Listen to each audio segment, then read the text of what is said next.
देखो बात समझ आ रही है तो अब थोड़ी ऊर्जा मैं आपके बीच पैदा करना चाहता हूँ। एक बार तालियां वालियां बजाओ आप।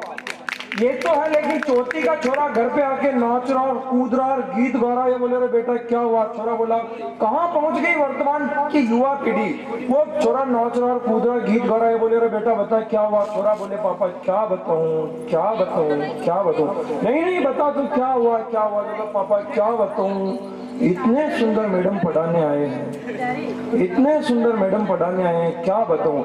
ये बोले रे मुसल मैडम माँ के समान होती है, उन्हें अपनी माँ समझाकर। छोरा बोला रे पापा आप भी कमाल करते हो, सबकी मेरी माँ बनाने पे ही तुले हो सबको। आपकी तालियां मैं चाहता हूँ जो दूर दूर बैठे जरा पास आ जाए तो थोड़ा सुनाने में मजा आ जाए, क्योंकि अब दो कवि शेष है जिन्होंने आप सबको हम सबको यहाँ पढ़वाया।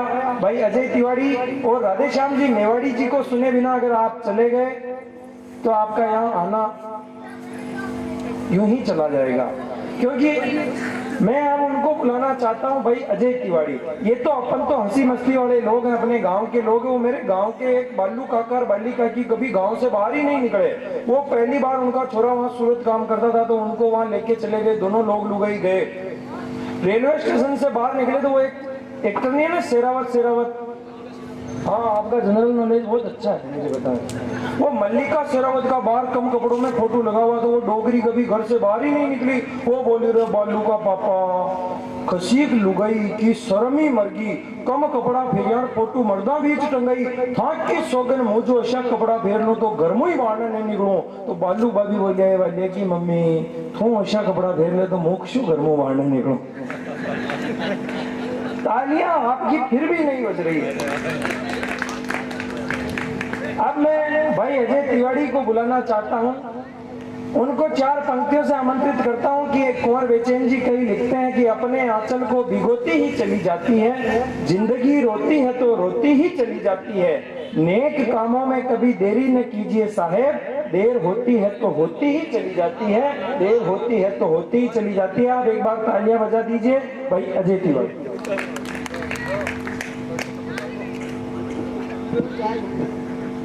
अब मैं आ गया हूँ, सब कुछ अच्छा हो जाएगा। हाँ थोड़ा सा एक बार आदेशित कर दिया ताली बजा करके कि ना बीवी पर लिख पाया ना सनम पर लिख पाया।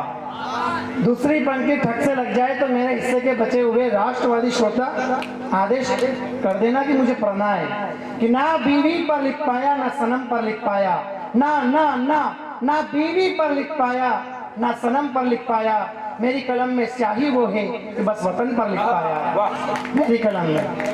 आपकी इन घनघोर तालियों के लिए मैं बहुत बहुत आभारी हूँ। एक दिन मुझे अपने अंदाज में ही लौटना पड़ेगा। देखो 14 फरवरी को मुझे बुलाया था, 12:10 हो गए, 15 फरवरी को पढ़ रहा हूँ मैं वैलेंटाइन। हाँ 2 बार पेमेंट बनता है राहुल भैया।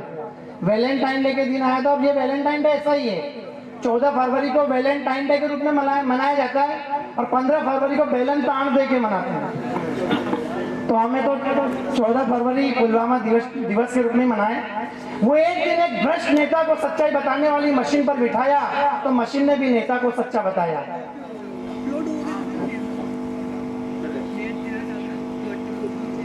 बहुत बहुत धन्यवाद।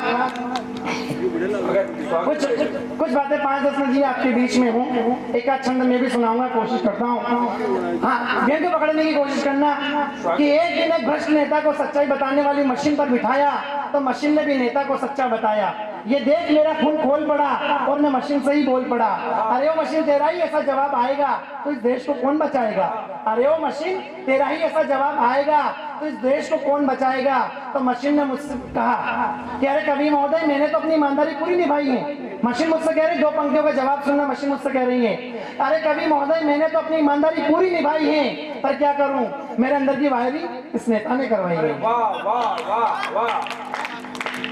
किन परिस्थितियों में मुझे कलम उठाना पड़ी और किन परिस्थितियों में मुझे लिखना पड़ा, आपके बीच में एक छंद रखता हूँ। स्वागत। कि राजनीति डूबी यहाँ सत्ताओं के मैदान में तो सागर में ज्वार लाके मुझे लिखना पड़ा और भ्रष्टाचार पन पाए जब मेरे देश में तो शब्दों में कटार लाके मुझे लिखना पड़ा। तो निर्बल यहाँ जब और निर्बल हुआ तो तारों का अंबार लाके मुझे लिखना पड़ा। और तार तार हुई जब बेटियों की आबरू तो आंखों में अंगार लाके मुझे लिखना पड़ा, आंखों में अंगार लाके मुझे लिखना पड़ा। वाह, लगता है आप लोग थक गए हैं, तालियां फिर भी नहीं बजवा पा रहा हूं मैं। आइए 4 पंक्तियां और आपके बीच में रखता हूँ, बात इस बार अच्छी लग जाए और सच्ची बात कर दियो तो ताली मिले और मंच का भी साथ चाहूंगा, मुझे लगता है। हाँ, क्या चाहता हूँ, भगवान से प्रार्थना करता हूँ कि देशभक्त बनकर जीना मरना है मुझे, विरोधी का दाग यहाँ लग नहीं पाएगा। और वतन पे मर मिटने का सपना है मेरा, और कोई सपना भी मुझे पे न चाहेगा। तो देश को जो जरूरत लगी मेरे लहू की तो एक एक कतरा ही लुट लुट जाएगा। और लहू जो बचेगा यदि मेरी किसी रग में वो राम की कसम वंदे मातरम गाएगा, राम की कसम वंदे मातरम गाएगा। वो मैं कुछ भी लिखने की कोशिश करता हूँ, मेरी लेखनी जो है वो कहाँ चली जाती है, 4 पंक्तियों के माध्यम से आप तक पहुंचने की कोशिश करता हूँ। कि जब जब सोचता हूँ कुछ करने की यहाँ लेखनी ये पिता वाला दान लिख देती है। और जब जब ढूंढता हूँ मेरा सच्चा ही पेशी तो लेखनी ये राखी वाला गान लिख देती है। तो जब जब बनाता हूँ प्रभु वाली तस्वीर लेखनी ये माँ की मुस्कान लिख देती है। और जब जब लिखता हूँ कविता में मोहब्बत लेखनी ये मेरी हिंदुस्तान लिख देती है, लेखनी ये मेरी हिंदुस्तान। हाँ, थोड़े से आप लोगों की बेटियां यहाँ पर बैठी हुई थी, सभी चली गई हैं और माँ सरस्वती की पुत्री यहाँ पर बैठी हुई है। 4 पंक्तियां मैं बेटियों के लिए भी पढ़ना चाहूंगा। स्वागत। कि बेटे जब भारत को मेडल न दिला पाते तब तब बेटियां ही मेडल दिलाती हैं। और आशा और लता यहाँ गा के वंदे मातरम दिल में उतर कर वहां बस जाती हैं। तो विज्ञान हो या चिकित्सा या फिर वो व्यवसाय हर एक काम में ही अव्वल वो आती हैं। और बेटियों को कम नहीं आंको तुम आजकल बेटियां भी तिरंगे में लिपट के आती हैं, बेटियां भी तिरंगे में। हाँ, आप अपने हाथ धीरे धीरे खोल रहे हैं। एक बहुत अच्छा व्यंग मैं आप तक पहुंचाता हूँ, अच्छा लगेगा तो कभी आप लोग हस्ताक्षर कर देंगे, सामने बैठे तो मैं इसे दिल्ली के लाल किले में कभी जाने का मौका मिला तो जरूर पढ़ूंगा। वहां समझना नेता की स्थिति क्या है। बहुत अच्छा व्यंग है, कटाक्ष पकड़ने की कोशिश करना। कि खेत खलिहान में तो किसान को देखा मैंने, कभी कोई नेता भी तो पढ़ के दिखाए जी। और सीमाओं पे सैनिकों को लड़ते भी देखा मैंने, कभी कोई नेता भी तो लड़ के दिखाए जी। तो सच्चाई पे अड़े हुए आम जन देखे मैंने, कभी कोई नेता भी तो अड़ के दिखाए जी। और टंकी और टावर पे मजदूर देखे मैंने, कभी कोई नेता भी तो चढ़ के दिखाए जी, कभी कोई नेता भी तो चढ़ के दिखाए जी। और 4 पंक्तियां वो वैसे कहता है कि मैं भारत माता की जय नहीं बोलूंगा। तब मैं कहता हूँ हैदराबाद जाने का मौका मिला कभी और भारत माता की जय नहीं बोलूंगा, ये इस बात का मैं जवाब देकर के आऊंगा। आपकी तालियां अच्छी बजी तो मैं जवाब दे के आऊंगा। स्वागत भाई। यदि आपकी तालियां, स्वागत भाई, हम तो टिकट कंफर्म कराने के लिए। कि सुन देशद्रोही तेरी भारत को, हाँ तिरंगा ग्रुप आपका साथ चाहूंगा इस बार। ये 4 पंक्तियां आपके नाम करता हूं। कि सुन देशद्रोही तेरी भारत को तोड़ने की नीति और चाल यहाँ अब नहीं चलेगी। और तेरे इरादों को भांप देश की ये जनता भी तेरी नीति के खिलाफ मुंह अब खोलेगी। तो जितने भी पाप किए तूने इस धरा पर, हर एक पाप को ही कोटि कोटि तोलेगी। और जिस दिन सच्चे देशभक्त से तू अड़ गया, वंदे मातरम तेरी बोटी बोटी बोलेगी, वंदे मातरम तेरी बोटी बोटी बोलेगी। इस देश की देखो बड़ा व्यंग आप तक लाने की कोशिश करता हूँ, बस 1-2 छंद हैं। इस देश की 4 गंदगियां हैं और वो 4 गंदगियां क्या है मैं आप तक पहुंचाता हूँ। एक एक गंदगी एक एक पंक्ति में आपको सुनने को मिलेगी। आप एक एक पंक्ति में आइए। स्वागत स्वागत। 4 गंदगियां इस देश की और चौथी पंक्ति पर व्यंग पकड़ लेंगे तो मैं आगे पढ़ूंगा, नहीं तो मैं अपने ही पढ़ूंगा। चौथी पंक्ति में यदि व्यंग पकड़ लेंगे तो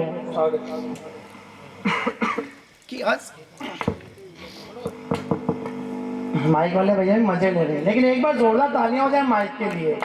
सैल्यूट टू यू ब्रो। और शानदार माइक है, मजा आ गया कि हसमत लूट, चार गंदियां देश की, चौथी पंक्ति पर दांत मिले आपकी कि हसमत लूट रही ऐसे मेरे देश में कि पुरुष के जैसा शब्द जल जल हो गया। आपने सुना होगा पुरुष जैसा शर्म से पानी पानी होना, मैंने पानी पानी न कह करके जल जल हो गया कहा है। एक पुरुष जो नारी शक्ति की रक्षा के लिए खड़ा रहता था, आज वो इतना बदनाम हो गया है कुछ लोगों की वजह से, पुरुषों की वजह से। तब ये पंक्तियां पढ़ने की इच्छा होती है कि हसमत लुट रही ऐसे मेरे देश में कि पुरुष के जैसा शब्द जल जल हो गया, और भ्रष्टाचार पन पाए ऐसे मेरे देश में कि विश्व गुरु भारत ये पल पल खो गया। तो रंगों में भी बड़ी ऐसी भारत की वसुंधरा, हर एक कण में ही हलचल हो गया। और राजनीति दलों की तो बाढ़ ऐसे आई मेरे राजनीति दलों की तो बाढ़ आई ऐसे मेरे पूरे देश में ही दल दल हो गया, मेरे पूरे देश में ही दल दल हो गया। और एक महाभारत के परिदृश्य जो है वो आप तक पहुंचाता हूं वर्तमान से लेकर के कि गायें हकट रही, कि गायें हकट रही पावन सी भूमि पर, उसको बुलाने हेतु मुरली सुनाना तू। और पीड़ा वाला बादल तो यहाँ रोज बरसता, हमको छुपाने हेतु पहाड़ उठाना तू। तो कौरव तो जाग रहे, पांडव को नींद लगी, उनको जगाने हेतु शंख को बजाना तू। और आज यहाँ धरा पर द्रौपदियाँ लुट रही, उनको बचाने हेतु काना चले आना तू, उनको बचाने हेतु काना चले आना तू। पिछले दिनों मैंने एक बेगू में चित्तौड़ अपने बेगू काटुंदा पे व्यंग लिख दिया था। कुछ पार्टी के जो थे वो मेरे खिलाफ हो गए थे, तब मैंने उन्हें एक जवाब लिखा था, 4 पंक्तियों का एक जवाब कि जब भी उठाता हूँ कलम मातृभूमि की आन पर लिखता हूँ। मेरे स्वाभिमान की 4 पंक्तियां आप तक पहुंच जाए तो इस बार कोई सदन में खामोश ना रहे कि जब भी उठाता हूँ कलम मातृभूमि की आन, राहुल भैया आप तक पहुंचाता हूँ। पता नहीं ये मित्रता कैसे बन गई और यहाँ तक पहुंच गए, लेकिन बड़ा प्यार मिला है आपके इस गांव में, दोबारा आना चाहेंगे। पंक्ति पढ़ता हूँ कि जब भी उठाता हूँ कलम मातृभूमि की आन पर लिखता हूँ, देशभक्ति का जुनून मेरी रगों में, इसलिए इसकी शान पर लिखता हूँ। और मोहताज नहीं मेरी लेखनी कि तुच्छ राजनीति के चरणों में गिर जाए, मैं इस माटी का कलमकार हूँ। जब भी लिखता हूँ हिंदुस्तान पर लिखता हूँ, जब भी लिखता हूँ हिंदुस्तान पर लिखता हूँ। Subscribe now and press the bell icon.